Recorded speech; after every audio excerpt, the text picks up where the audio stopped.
المدير الفني الجديد للنادي الأهلي خوسيه فييرو خلّص كل حاجة مع نادي أورلاندو بايرتس، وخلّص كل حاجة مع المساعدين الخاصين بيه، اللي هو مساعد أسباني ومساعد تاني مش متذكر اسمه كده، يعني هو جايب 2 مساعدين خاصين بيه تمام، هيوصل القاهرة خلال ساعات وكل حاجة تمِّت، والنادي الأهلي خلال ساعات هيتم إعلان خوسيه فييرو مديرًا فنيًا للنادي الأهلي تمام.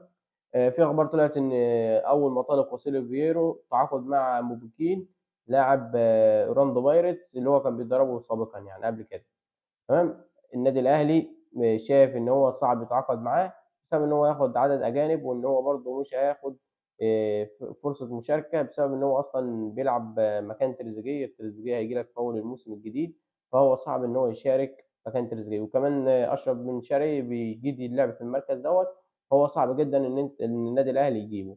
السبب التاني برضه إن النادي الأهلي بعت طلب لاتحاد الكورة بيسألهم هل عدد الأجانب في الموسم الجديد هيزيد والّا لأ؟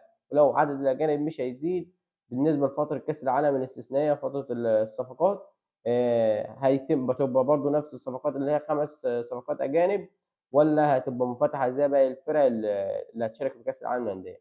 فالنادي الأهلي منتظر قرار اتحاد الكورة يوم 20 ولحسم أي صفقة أجنبية زي ما قُلت لك. النادي الأهلي مأجل التعاقد مع أي لاعب أجنبي حاليًا ليوم 20. صفقة زين الدين بالعيد لم تبتعد عن النادي الأهلي برضه، في حسابات النادي الأهلي، بس النادي الأهلي منتظر رد اتحاد الكورة يوم 20. نادي الوقرة القطري يرفض بيع حمدي فتحي للنادي الأهلي بعد كأس العالم للأندية، وشايف إن حمدي فتحي ركيزة أساسية في نادي الوقرة ورفض التفريط فيه بأيًا كان. طبعًا النادي الأهلي كان يسعى إن هو التعاقد مع حمدي فتحي زي ما قُلت لك، ويبيع علي وديانج يسوّقه، ومنها يستفاد كقيمة مالية، ويجيب لاعب محلي مكان لاعب أجنبي. فنادي الوقرة زي ما قُلت لك رافض إن هو يبيع حمدي فتحي بأي شرط، فأعتقد إن حمدي فتحي معاك فترة كأس العالم للأندية، وبعد كده هيرجع ناديه الوقرة القطري تاني.